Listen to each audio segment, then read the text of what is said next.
Hey. What's up? Chris Record. Glad to be here. In the house. Welcome to the penthouse. Always looking amazing in here. I'm excited, man. Woo, let's do this. Let's help some people. All right. Let's do this.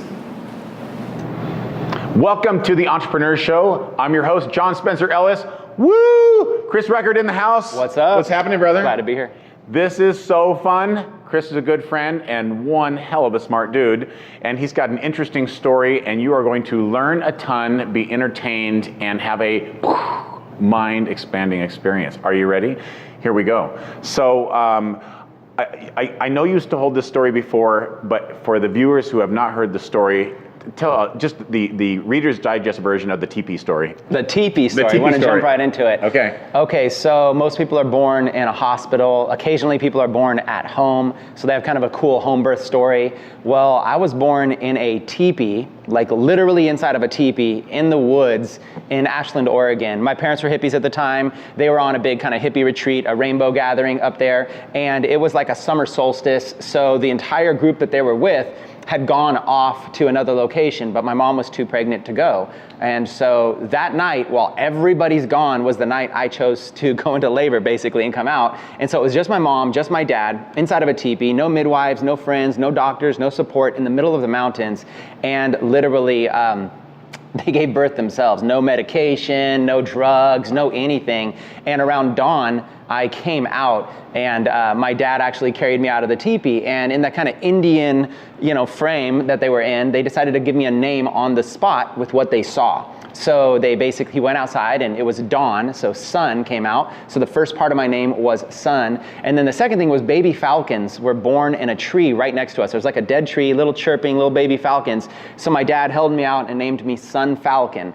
And for the first, literally, year or two of my life, I didn't have anything. I didn't have a name, a birth certificate, nothing like that. I was just Sun Falcon. Eventually, they went and got me a baptismal certificate at a church so they can make me official, and decided to give me the name Christopher Robinson Record. But my close friends still call me Sun Falcon for fun. It's so awesome. I've heard some great stories, but I think that one is near the top.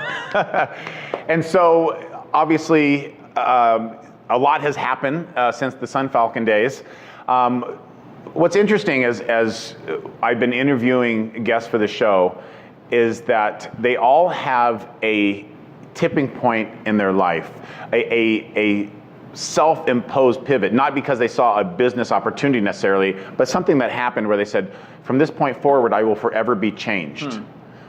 What is that for you? What is the earliest one that you can remember that is now positively affecting your life? Yeah, I'll give you one if you want to go deeper on it. But when I was a kid, when I was young, I started hanging out with troubled teens. My parents got divorced. I lived mostly with my mom on Section 8 food stamps and welfare, and I started hanging out with other kids that were maybe raised through a divorced household, were on drugs or selling drugs, were involved in crime and that life.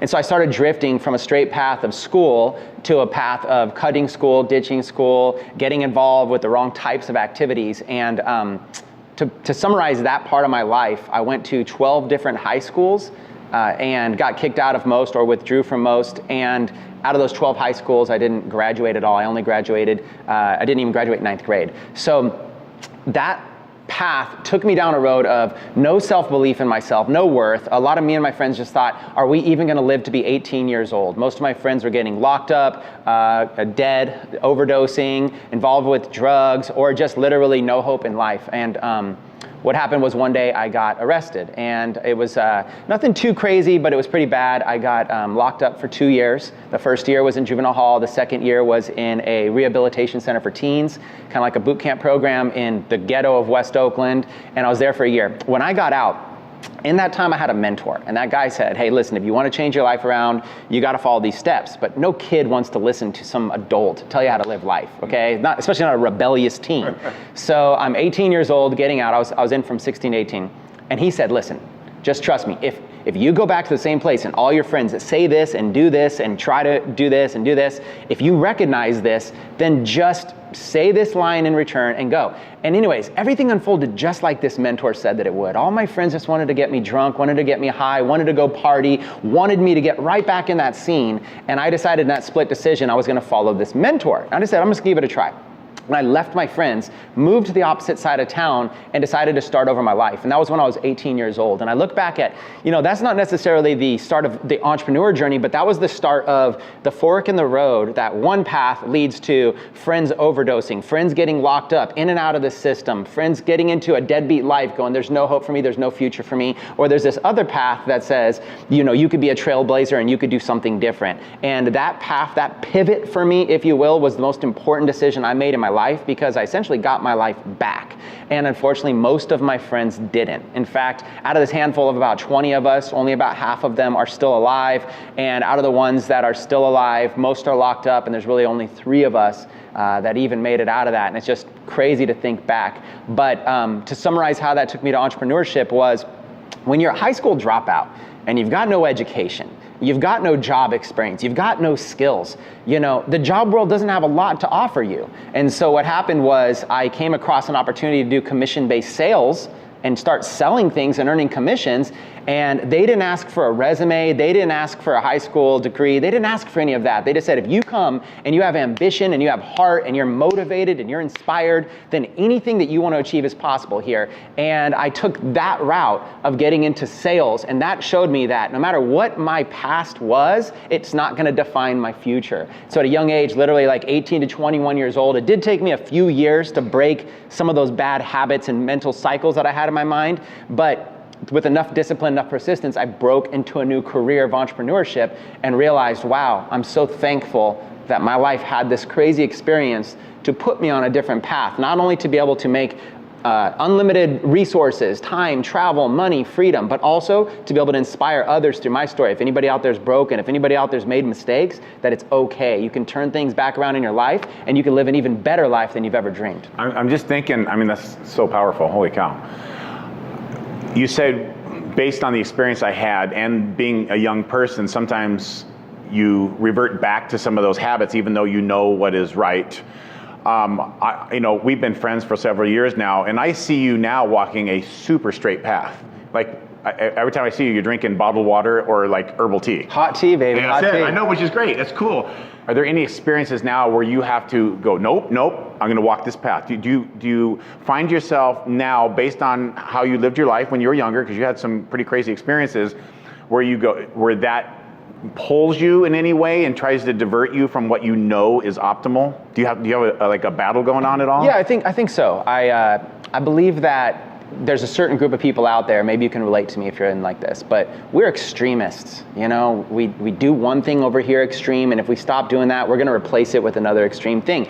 And growing up, people would always try to get me to break my extreme habits, right? Stop getting me to be so extreme. But what I learned to do was instead, just go with it, okay? A friend of mine, Grant Cardone, wrote a book called Be Obsessed or Be Average, right? I learned to accept the fact that I have an obsessive personality, that I will obsess with something. So if I'm obsessing with alcohol, I'm not just gonna casually drink a sip of alcohol here and there. I'm gonna go out and I'm gonna get drunk, I'm gonna rage, I'm gonna be the life of the party, I'm gonna have that be my identity. And it's not even necessarily bad, and I'm not encouraging anybody to stop drinking, but what I'm saying is that whatever it is that I get into, I'm going to be obsessed with that. So what I did was I took a look at my life and thought, what do I want to be obsessed about? And not just right now in the moment, but over the next year, 5 years, 10 years. What do I want to be obsessed about? What direction do I want to lead? And what you can do is you can pull out a path. You can actually say, I want to get here in 5 years. In order to get there, what obsessions might lead me there? So instead of saying, don't be so obsessed, oh, you're working too hard, or you're spending so much time doing this, don't you ever take a break?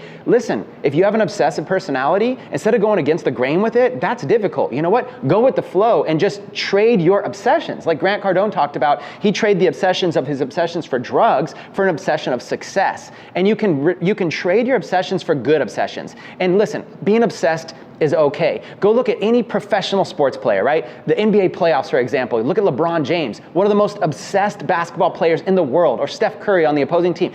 These people are at the highest level of obsession. Every single day, they dream, they think, they act, they practice, they do that obsession. But yet nobody's given them a hard time for being obsessed with that sport. Also, people aren't saying, well, how's your life balanced? Because they are not completely imbalanced during that point of obsession, but that's also what allows them to be great.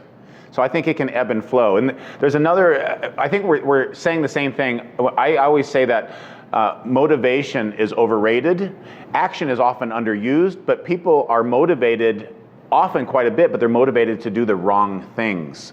But if you eliminate, like you're saying, replace one obsession with another, with anything, if you don't replace it, there's a void, and your brain will say, there's a void, I have time, I don't know what to do. So you choose something that is more personally powerful, enriching, and rewarding now and in the future instead, so there's no void. And that's what you're saying, right? Yeah, transfer your obsessions. For example, you're very fit, right? To be very fit in life, at some point you're gonna need to become quite obsessed with it. If you wanna go be a good golfer, you're gonna need to become at some point obsessed with the game of golf, to be to that point to master it, obsessed with martial arts, or obsessed with any kind of training for anything. Find obsessions that are good, that are purposeful in your life, and replace your bad obsessions with your good obsessions if you're a personality like me that's an extremist. And that's really what I did, is I just swapped out those obsessions, those extreme behaviors for things that had more purpose in my life. Awesome.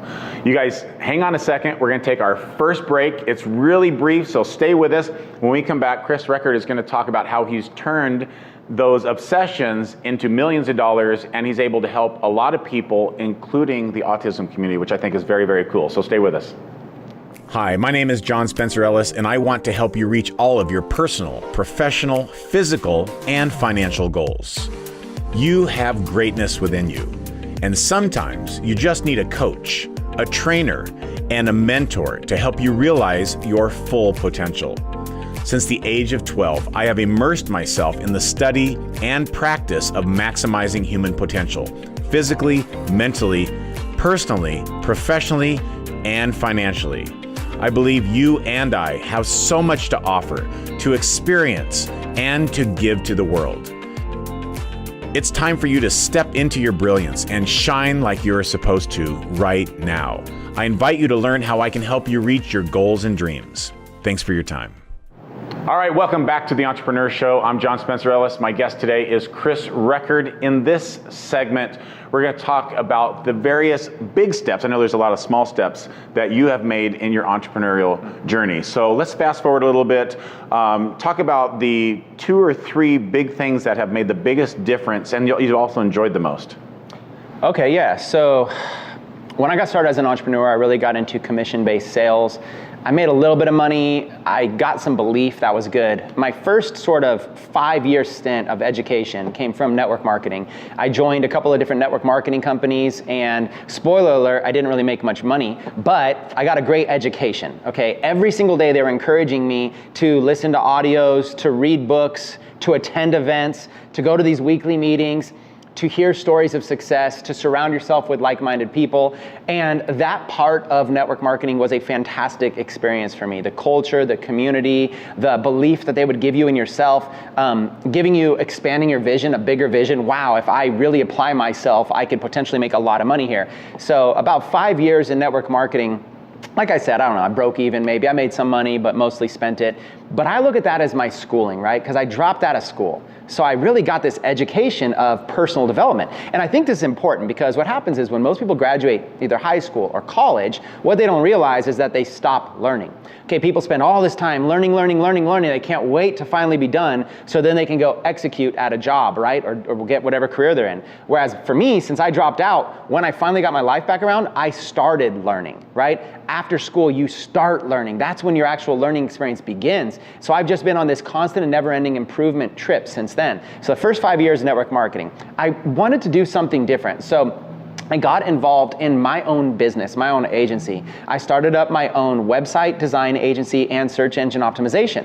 And that didn't make much money either. But timing is everything. And at the time, Google really became this dominant search engine. And I had a few clients and they said, hey, could you rank us in Google? So every single day I studied how to rank websites in Google and eventually cracked the algorithm, crack the code, and begin getting them ranked in Google. Now, I was getting them thousands and thousands of visitors, right? They were getting ranked for all the good terms. So I was suddenly making money, making a couple $1,000s, which at the time was a lot for a young entrepreneur, and getting them good results. Then one day, and this is a really pivotal moment too, one of my clients sent me a gift box for Christmas. And in this gift box was designer clothing, a designer suit, designer shoes, shirts, belts, all this stuff. And I called him up like, wow, how much is this? And it was like $5,000 worth of stuff. And I said, how could you, why did you give me this? They're like, oh, you helped us make like over $1 million last year.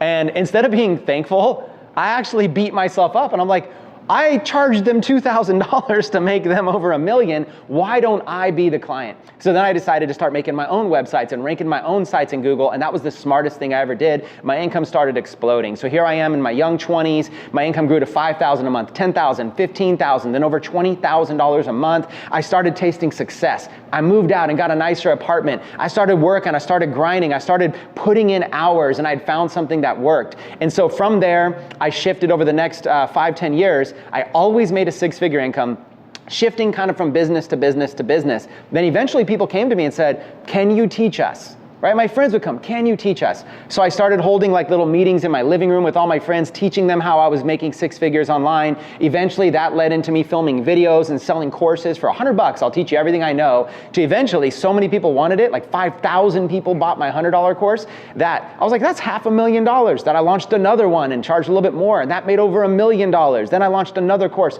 $2 million in a single month, and business just started exploding. The hardest money for me to make was that first $10,000. That took me over 5 years of working every single day. But after I cracked that code, it quickly went from $10,000 a month to $20,000, $50,000, $100,000 a month, even over $1 million a month. And I just believe when you find the right opportunity at the right time and you apply yourself and you really go all in with it, right? Get obsessed with that opportunity, that you can make something big happen.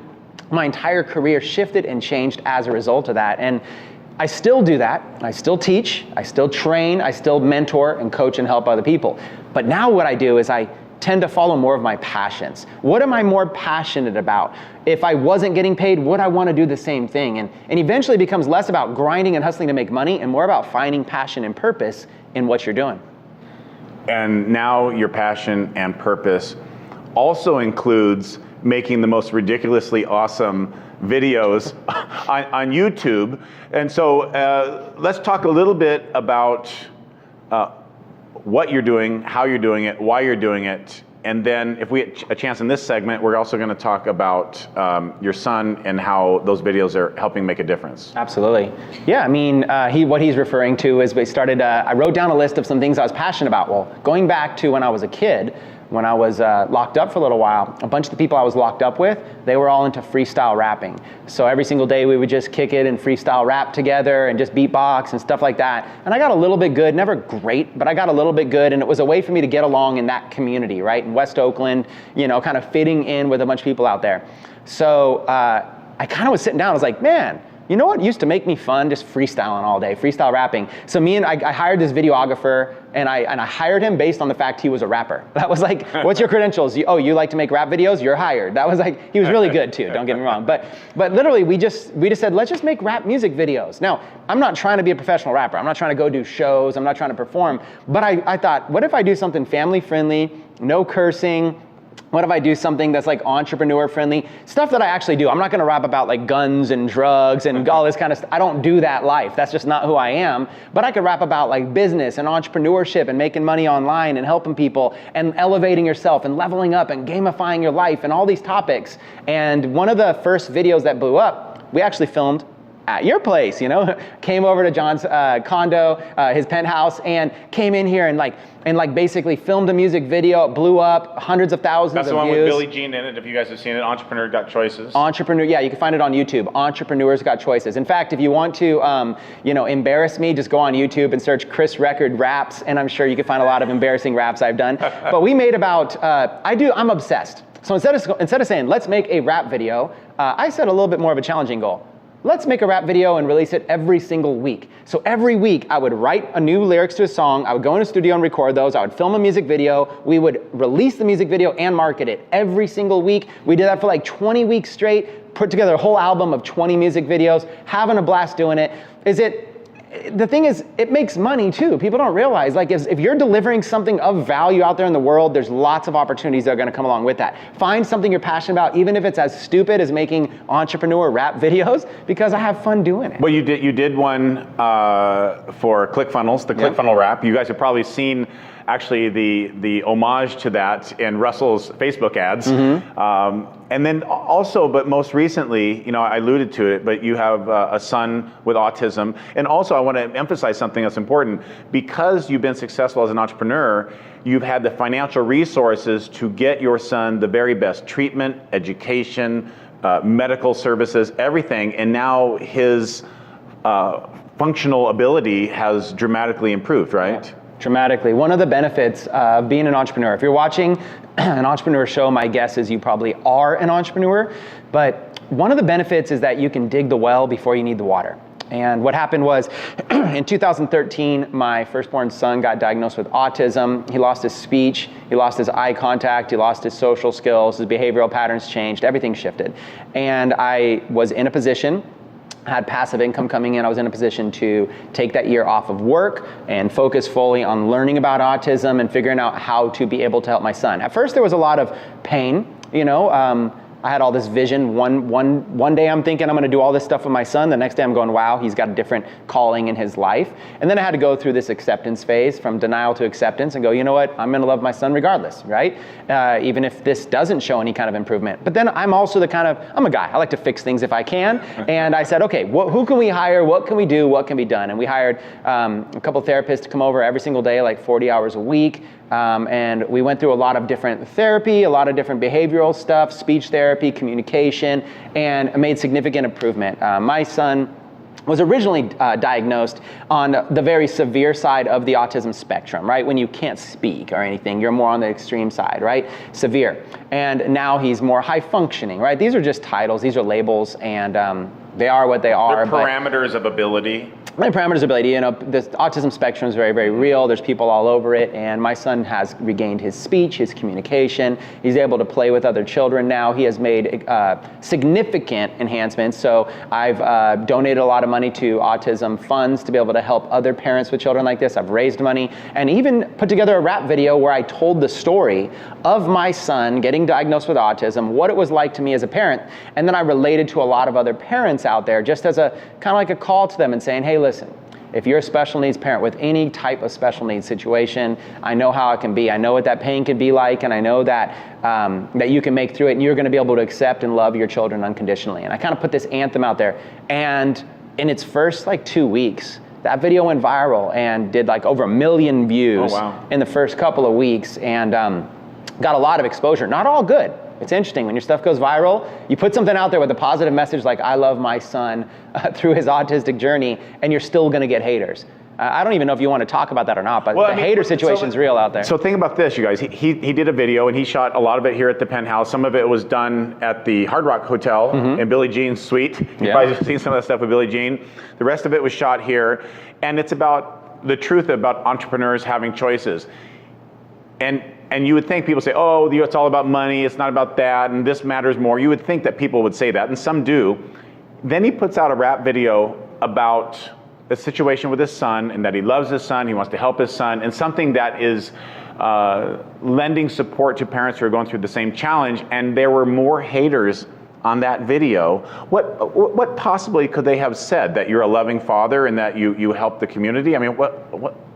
I don't get it. In a nutshell, it's that autism is a very controversial topic. There's groups of people that believe that vaccinations cause autism. There's groups of people that will hate you if you have that belief. There's groups of people that believe that we should just accept people with autism don't try to fix them, don't try to change them, do not try to cure them. If your child has autism, that is their path, and don't even try to change that. That's who they're meant to be. And then there's other parents that are like, I would do anything possible to be able to help my child have some progress, right? I think it depends on what side you're on and where you're coming from, but it created a lot of controversy. At the end of the day, through my failures and successes in my business career, I've developed some thick skin so I can handle the controversy, I can handle the hate, but it's always sad to see that in such a loving video, such a touching video, that you're still gonna find haters. But you know what?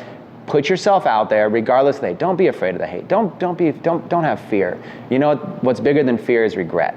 And you got to go out there and do something. You're going to miss 100% of those opportunities that you don't take. So if you're afraid of failing by not taking a leap you've already failed. You've guaranteed it won't work. So go out there and just give it a shot, regardless of the hate, regardless of if you think people will like your message, regardless if you think people will like you or resonate to you. If you go out there and find your true passion, your authentic self, and you go lead and you find a way to serve value to the world one way or another, that's more fulfilling and rewarding than anything else. And you can learn to push it all aside and say, at least I'm reaching somebody with my message. Yeah. On that note, we are going to talk more about that when we come back, because this is an important topic that in the groups that I serve, it comes up literally every single day, and it holds people back. We don't want it to hold you back, so we're going to give you some creative solutions and ways of dealing with that and pivoting your mindset so you feel even more repowered than ever before. So stay with us. We have the final segment coming up.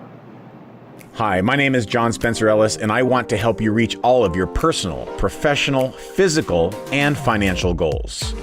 You have greatness within you, and sometimes you just need a coach, a trainer, and a mentor to help you realize your full potential. Since the age of 12, I have immersed myself in the study and practice of maximizing human potential, physically, mentally, personally, professionally, and financially. I believe you and I have so much to offer, to experience, and to give to the world. It's time for you to step into your brilliance and shine like you're supposed to right now. I invite you to learn how I can help you reach your goals and dreams. Thanks for your time. All right, welcome back to this final segment of the Entrepreneur Show. I'm your host, John Spencer Ellis. Our guest today is no other than the immortal Chris Record.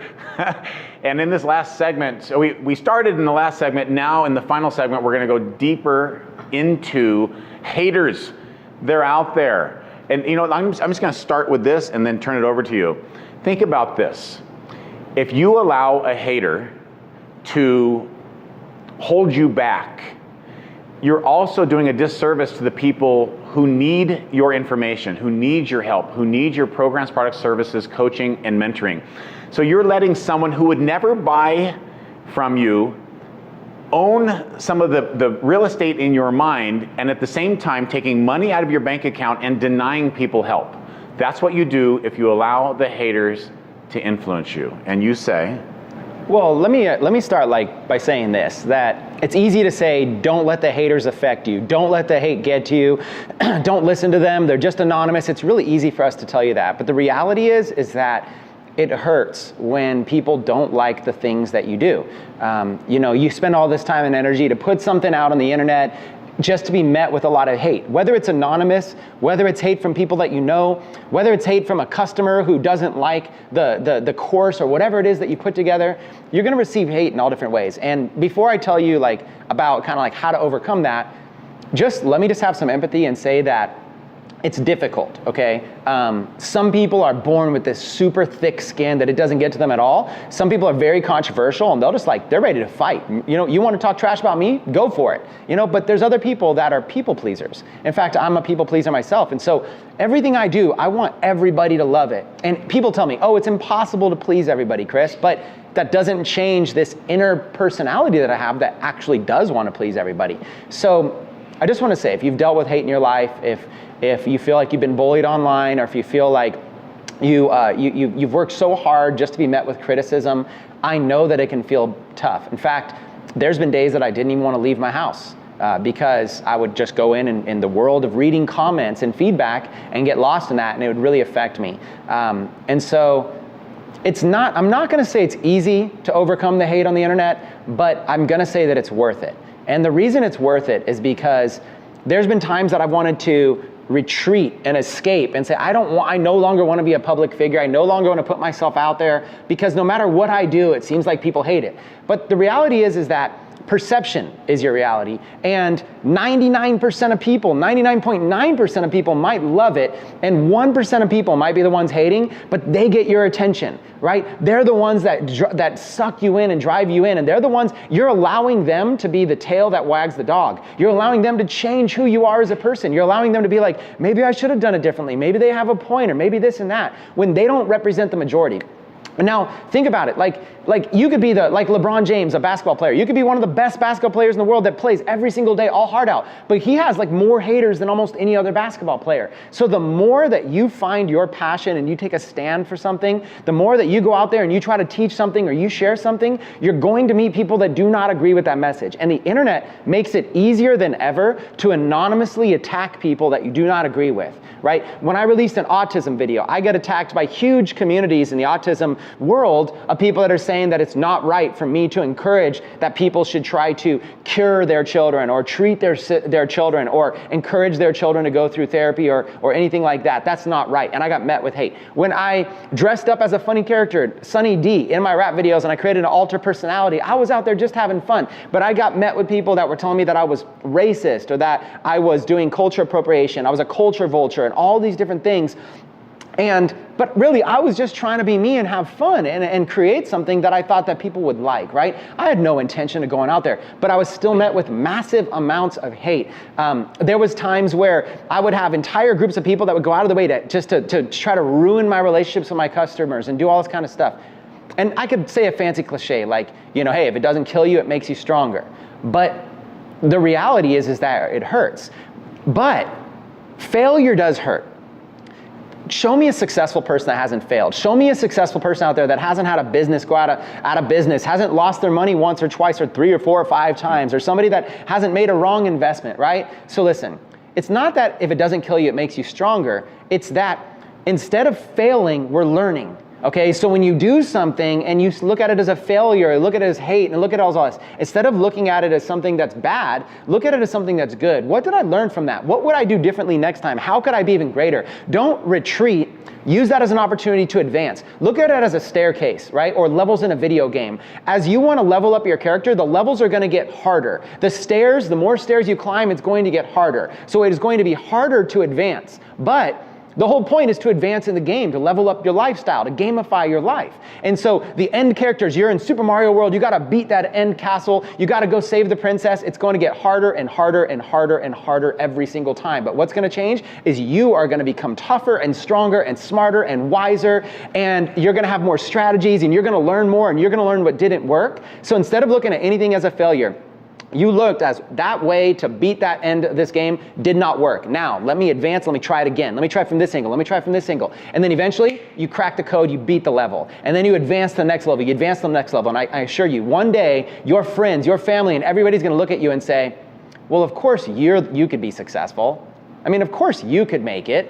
They're gonna look at you because you're gonna transform as a human being to somebody who's leveled up so much in your lifestyle. Other people, they don't even recognize you. They might physically recognize you, but they're gonna look at you and go, oh, of course you can make it. I was a dropout, a 9th grade dropout, grew up on Section 8 and welfare, used to fight for survival, used to go around the corner of my house to see if I was gonna get jumped or not before trying to make it into my house. Got locked up, right? I couldn't get any kind of job, nothing. All the odds were against me, but you can level up and beat the odds. Okay, so that's what it's like when you get hate out there. When you get hate is nothing more than an obstacle that's holding you back from the success that you deserve. And you got to be stronger. Like look at John, he's strong, right? But he didn't start out bench pressing 300 pounds. You start out like everybody else in the gym trying to figure out how to bench press 100 pounds. When I started, I was young, it was the bar. Just the bar. Just the bar. And eventually what happens is that you put plates on the bar, right? Next thing, he's got like 100 pounds up there.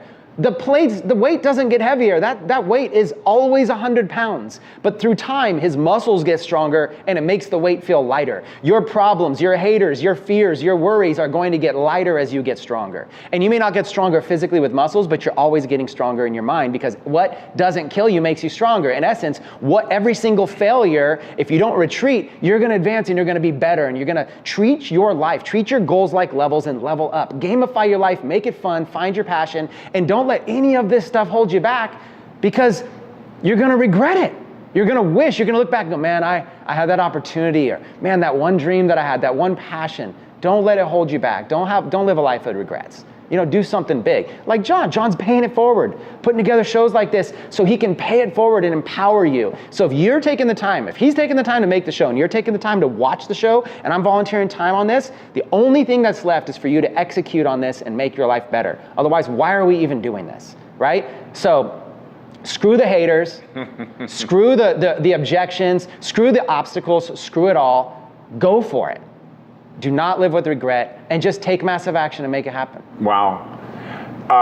We're going to talk about gamification, or some people call it gamification. I've heard both. I'm not even sure which one is correct. I call it gamification. Gamification. Well, yes. See, now it's all encompassing. No one's excluded. So there's two things about the hater thing, and then we're going to move on. I learned one thing from Tony Robbins' team because can you imagine how many people come after Tony all the time, and he's like the OG of all this stuff, right? What his team, I think it was his legal defense team, actually said is, some of these crazy people come after him. He says, when you reply to a hater like that, you're turning their monologue into a dialogue. A monologue is unidirectional. A dialogue is bidirectional. And by you confirming with them and acknowledging them, you're turning their monologue, their rant, into a dialogue, which also exists that they matter. You confirm that they're alive, and it gives them fuel to do more. If you feel compelled to say anything, say something neutral, and then don't say anything else at all, or never say anything at all, so you don't turn that monologue into a dialogue and confirm their existence, which validates them, perhaps incorrectly, that somehow they matter. But just, and I agree with what Chris says, it's difficult. And I used to take it really personally, like it would hurt my feelings. And I'm like, why don't they like me? I'm trying to help people, and I didn't get it. And now I'm like, all right, well, these people need some help themselves, perhaps. Maybe they're in a rough spot. Maybe they just had something that they're going through, or they need to go through. But it's challenging. I agree that we can talk in all these fancy terms about just move beyond it and all this kind of stuff. Ideally, that's what you want to do and should do. It's not always easy, but the more you practice it, the easier it gets. One thing is, just don't get involved in trivial conversations online when you can avoid it at all costs. I used to be one of those people that commented on all the political stuff and this thing and animal rights and all these different things, and I still have feelings about that stuff, but I thought, does this matter? Does this change my life? Does it enhance my life? Will it make me more money? Will I be able to serve more people? And the answer was always no. And I thought, okay, stop doing that. I'm telling myself this, stop it. Stop doing it. And as soon as I did that and I didn't perpetuate the issue, I actually slept better. My stomach felt better. I made more money, and I was a lot less stressed. Ta-da. Amazing.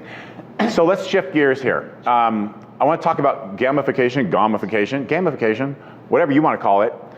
What you're doing with that, and also what do you see as an emerging technology or way that entrepreneurship is going to be done online? What do you? I want the crystal ball. The crystal ball. Yeah. So gamification has been a passion of mine for several years now, and I've been studying it. And it's not. That doesn't mean just playing video games or something like that. But if I were to play a game or look at the elements of a game, I look and so how does this affect life? And when you learn to gamify your life, it's so powerful. Like even talking about the haters. If you were to play a video game, and you had a character, and you had to get to the castle and jump on the flagpole and save the princess. What if there was no obstacles? What if all you did was you just hold down a button, pressed right, and you ran for 3 minutes, and then you jumped up on the flagpole? You'd be like, oh, that was easy, but what's the fun in that? It wouldn't be fun, right? What makes games fun is that they are challenging so that you can then have an achievement of having beat something, right? So if success comes too easy, what happens is that you don't have this sense of fulfillment that you achieved something. It was handed to you, it was given to you. And we all want that, right? We all want money to just fall out of the sky for us. We all want life to be easier. But we gotta realize if you can learn to treat life like a game and realize that these obstacles around there are there to be able to make this more rewarding. Your victory is more rewarding when there's more challenges. So instead of just running straight through a level, what if there is an obstacle? There's somebody shooting little fireballs at you. Okay, you have the obstacle to try to run under them, jump over them, to try to beat them, to try to defeat them, or to try to find something to get around that obstacle. But then after you've solved that obstacle, you feel a sense of achievement. Like, wow, I passed that. Okay, then the level's over. But the next level is going to have 5 of those, or 10 of those, or 20 of those. And then you're going to get good, and you're going to learn how to be able to overcome these obstacles. What happens in games is you're becoming a problem solver. You're learning that all of these problems are there for you to solve and figure out a solution to in order for you to have success. Success meaning to beat the level. So I started diving in and thought, what if we applied these to our life? Like, what if we actually went through our life and looked at the obstacles, the haters, the problems, the lack of money, the lack of time, the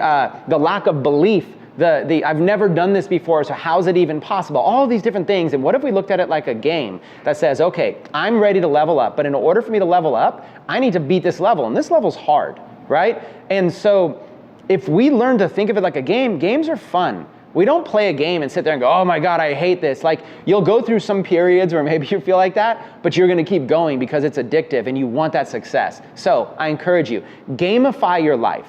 Turn your goals into levels and level up. If you wanna have the John body, right? This kind of body, treat that as your level 10 body and start yourself at level 1. And instead of saying, I have a goal that I want a six-pack, that goal is too vague.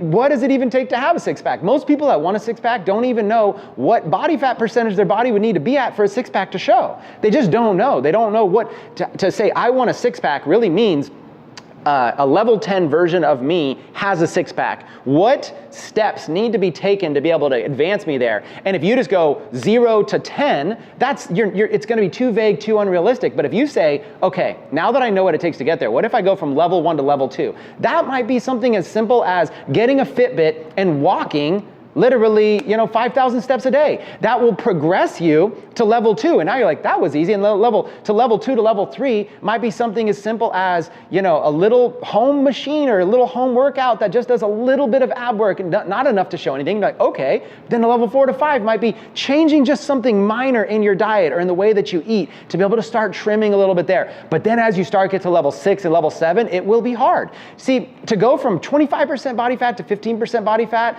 that's just gonna take some consistent actions. But to go from 15 down to 10, down to 8, that's gonna be a lot harder. But if you start with those hard goals, you're gonna give up because they're gonna seem impossible. But instead, turn your goals into levels. Go from level 1 to level 2. You've always got your eye on the prize. You've always got your eye on that six-pack, or you've always got that eye on that $100,000 income, or you've always got that eye on that car that you want, or that house, or that trip, or that travel, or whatever it is, public speaking on stage, whatever it might be.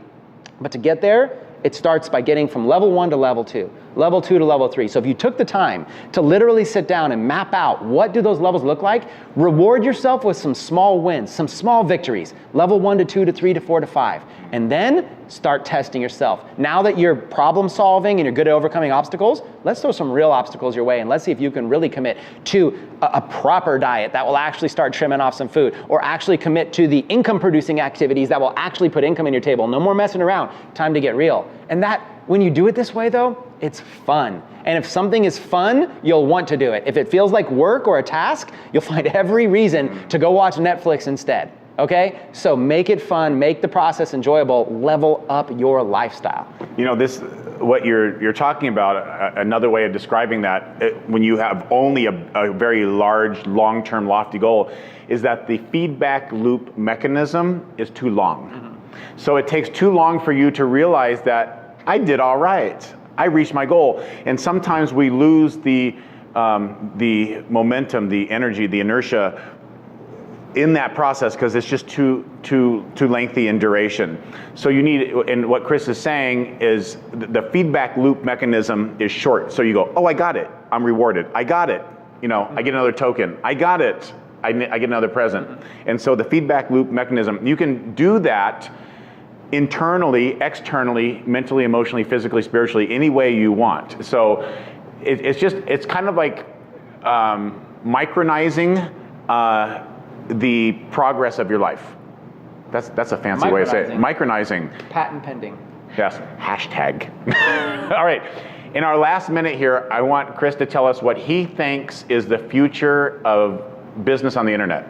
The future of business. Yeah, just the crystal ball. Yeah, you have to describe the future of the world in 1 minute. Sure, I'll go for it. Here's what I think it is. I think that you're going to see a shift towards more and more things being free and having sales done invisibly instead of visibly. So right now, if you want something, you go to the internet and you go buy it, right? If you want a product, you go buy it. If you want a training, you go buy a course. If you want to go to an event, you go buy it. Well, what happens is that there's a way to do more invisible selling. And I'll give you some examples of industries that have already adapted into the invisible selling model and are killing it.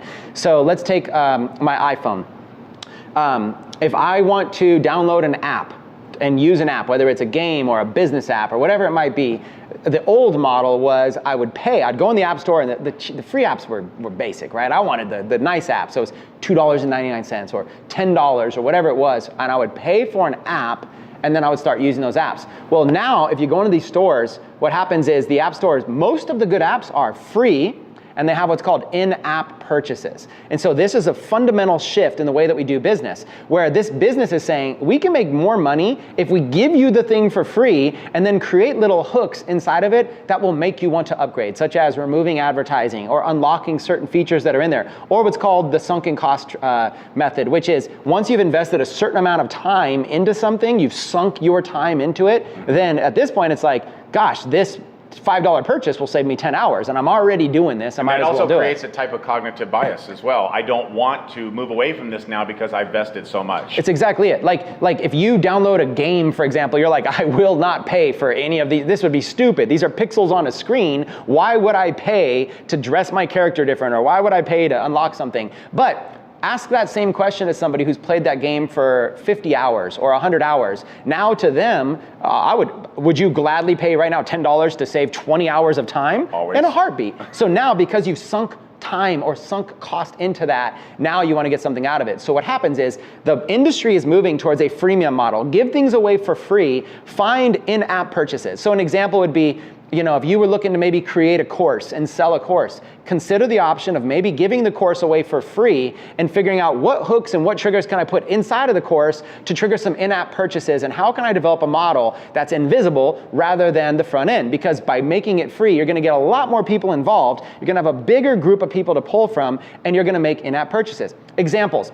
When the economy tanked in like 08, 09, real estate, credit, finance, loans, the government had to bail out companies. This is how bad we were in a recession. Well, at that time, what was thriving? Things that were expensive were going down. What was thriving? Social media. YouTube was exploding. Facebook was exploding. Why? Because they were free. Well, how on earth could those companies be free? Because there were ways to make money that were invisible, aka advertising. They go, yeah, everybody come use this for free. We're just going to show ads. We're going to make our money from businesses. So they figured out a way to be able to create something, give it for free, and still make billions of dollars. Find ways, when you're forward thinking, you're like little glass, crystal ball. Look for opportunities that you can give more for free and make money. One more example, because I know we're short on time.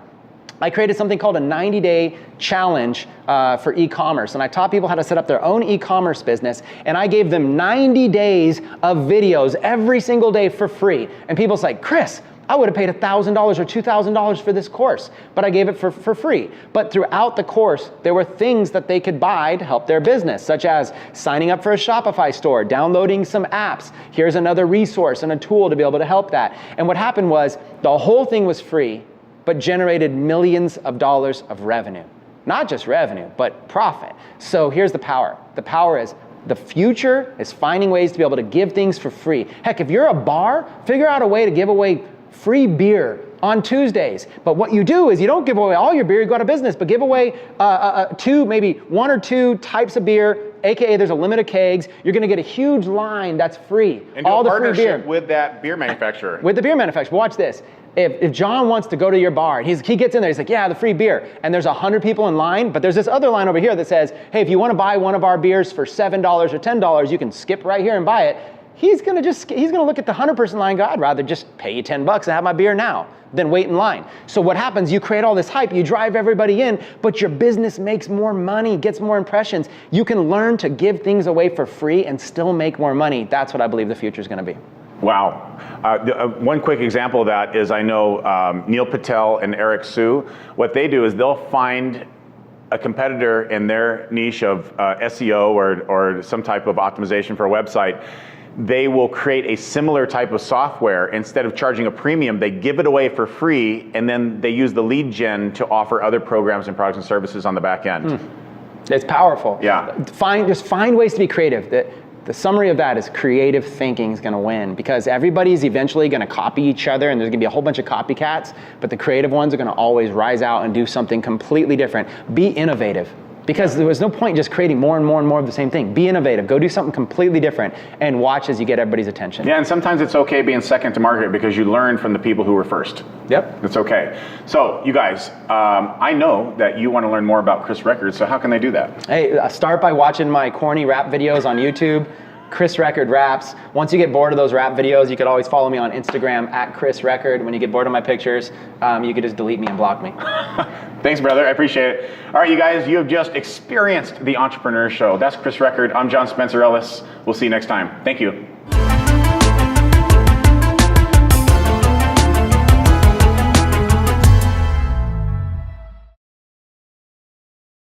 Hi, my name is John Spencer Ellis, and I want to help you reach all of your personal, professional, physical, and financial goals. You have greatness within you, and sometimes you just need a coach, a trainer, and a mentor to help you realize your full potential. Since the age of 12, I have immersed myself in the study and practice of maximizing human potential, physically, mentally, personally, professionally, and financially. I believe you and I have so much to offer, to experience, and to give to the world. It's time for you to step into your brilliance and shine like you're supposed to right now. I invite you to learn how I can help you reach your goals and dreams. Thanks for your time.